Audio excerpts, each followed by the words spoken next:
Hi, this is Angie Zeman, and this is my individual quality tool for PRM 613, Project Integration and Quality Management. Today we'll be talking about FMEAs.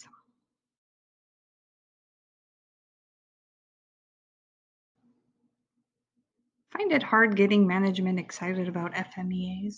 Well, have no fear.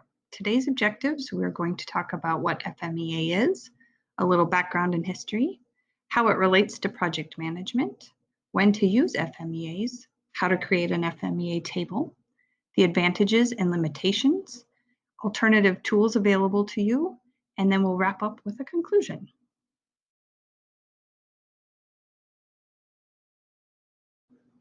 So you might be asking yourself, what is FMEA? Well, according to the American Society for Quality, it stands for Failure Mode and Effect Analysis. They break it down into two parts. First, the failure mode, which they define are ways in which something or a process might fail. These failures can be any issues, errors, defects that will eventually affect the end user. And the second piece of this is what they call the effect analysis. And the effects analysis they define as referring to studying the consequences of those failures and then coming up with ways to mitigate them.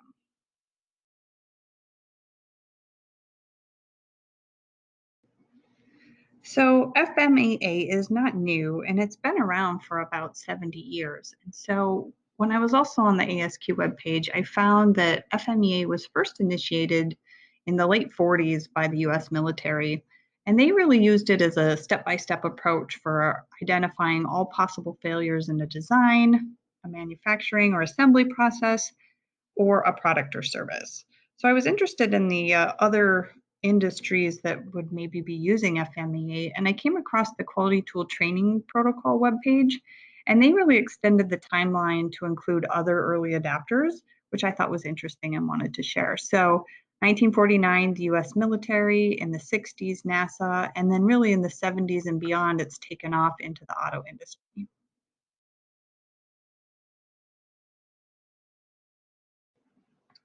FMEA might seem like a new term to some of you. However, if you've taken PRM 614 risk management, you will recall this tool was used as part of the qualitative and quantitative risk analysis.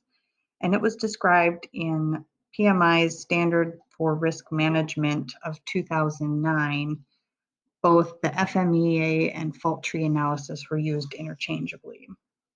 For PRM 613, we will focus obviously on the quality management. The PMBOK describes how quality planning should be performed in parallel with other planning processes, which makes sense as these processes are intertwined throughout the process groups. PMI nicely outlines the cost of quality in figure 8.5 on page 283 and talks about the different types of costs that can affect your project's quality requirements. And they are your cost of conformance. So you have prevention costs, appraisal costs, and then your non-conformance are your internal failure costs and external failure costs. So this is money spent during the project to avoid failures, which is your cost of conformance, and then money that's spent after the project because of failures. Those are your non-conformance. So those are the ones we're trying to avoid. So optimal cost of quality is to obviously avoid failure costs. Therefore, to plan and manage quality, you need to identify the number of failures, assign metrics, and ensure the processes are in place to avoid failure costs, which is coming up next.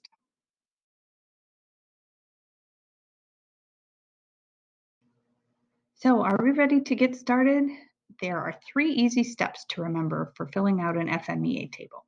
The first step is we're going to identify our failure modes. We're going to start by gathering all of our stakeholders and subject matter experts to help brainstorm the possible failure modes and risks in our project.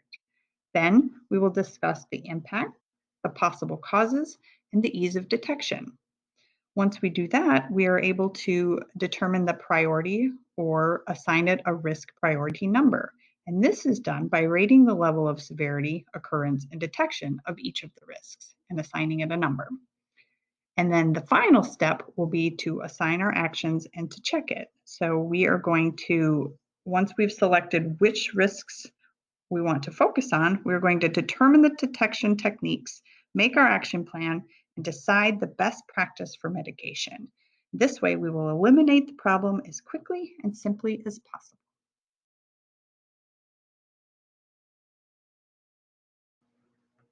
So let's start with an example. For this particular one, I will use the case study from our team project to go through this 3 easy steps for the FMEA table. You can start by using an Excel sheet, or you can use a Word document and create a table in there. So the first thing we want to do is to identify your failure modes. So first would be we are going to use steps in our improvement plan. So what would the failure type be for this? So for this example, we used revise the standard operating procedures to ensure effectiveness.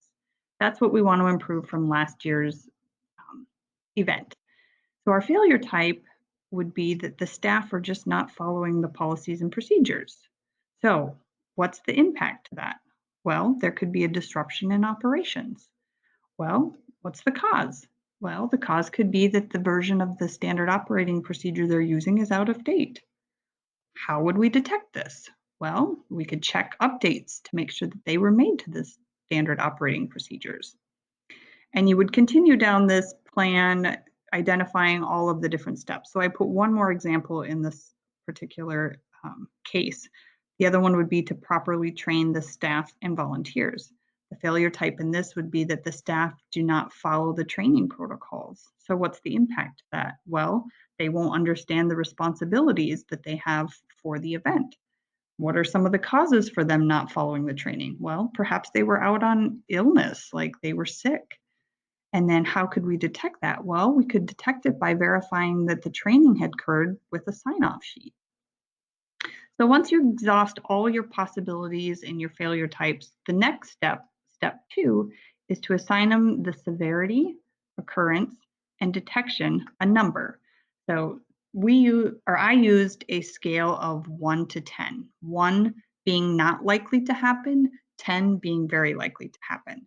So I completely made up random numbers in this particular example, but I assigned a severity of 8 for staff that don't follow policies and procedures. The occurrence of it happening, it's probably pretty low that we would have an out-of-date version, so I gave it a 4.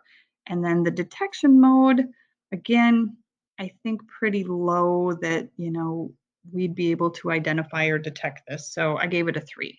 So what you do is you take the severity column, occurrence column, and the detection mode column, and you multiply that to give you your risk priority number.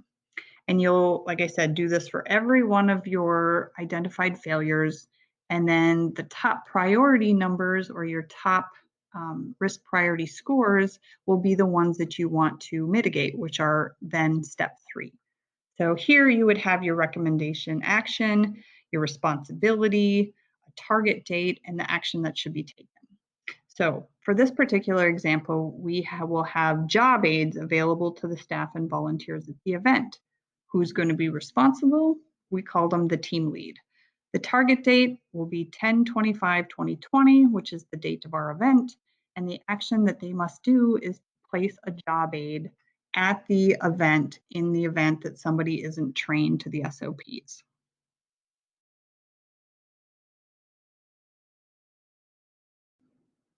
So I think what we can gather from that previous example is that there are definitely some limitations and advantages to failure mode effects analysis. And we'll talk a little bit about those now. This is by no means an all-encompassing list. This is just based on my experience with FMEAs and some of the things that I found in the literature by the Jangasi, Raisi, Salimi, and Yosefi article, is that we'll start with the limitations, is that it takes time, especially for large projects that have large scope and a large number of stakeholders. So one of the limitations with that stakeholders is, 1, did you miss any groups in your, identification of stakeholders? 2, does your team have the necessary experience? Or 3, there's subjectiveness when assigning the probability and impact scores based on, a stakeholder's experience or their risk tolerances. And then also you have those unknown unknowns. So you might miss a failure mode or an effect outside of your company's experiences or things that you can't plan for. And obviously, this is where you would use the management reserves, which PMI talks about on page 202. Obviously, some of the advantages is that it does improve the quality and reliability of your products and processes. Again, that was defined in PMI. Also from that same article is that they talk about that it's industry neutral, meaning that lots of different agencies, companies can use this table to help them identify failure modes. And I think we saw that in the earlier slides as well when we talked about, it being used in the military, in NASA, in the auto industry. The other great advantage I found is that you can do a search on Google to find FMEA templates. So you don't have to make up one on your own. There are several out there that you can use. Perhaps your project management office has templates that you can use as well. The nice thing about FMEAs is once you determine that risk priority number, you can use some meaningful metrics to display those. So for example, if we went through that whole exercise and we determined that there were several that had really high numbers, you can make that your cutoff. So for this example, they had 200 as their cutoff for acceptable risk. And so each one of the ones that they did would be graphed out on this bar chart. And then the ones that fall above the line would need to have some sort of mitigation plan in place.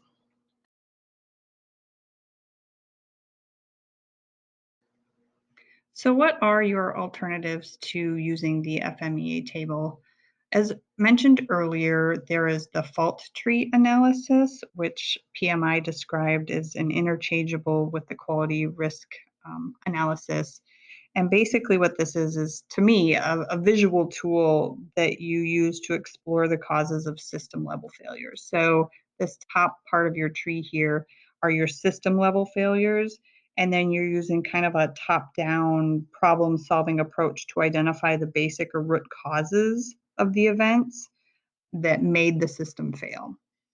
The second one, which Rose described, is kind of a combo event, but basically you're pairing the probability and impact chart with Pareto analysis to determine which risks or failures are most likely to occur. So first identifying the ones from your Pareto chart here, and then assigning them a probability and impact score. So you've got your green, which are low impact, your medium, or your red are your high impact. So you can use a combination of two tools to mitigate your events.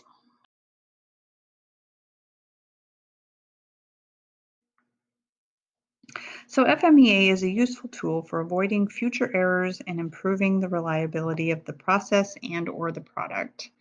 Ideally, FMEA analysis is a proactive tool, and you will use it before you start process development or product development. However, it can also be used as a reactive tool. So when issues do arise, you can use it to mitigate future events. And hopefully this got your management super excited about FMEAs. And thank you so much for listening.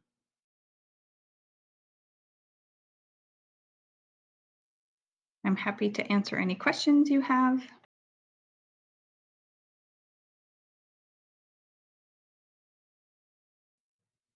And here is a list of my references. Thank you so much.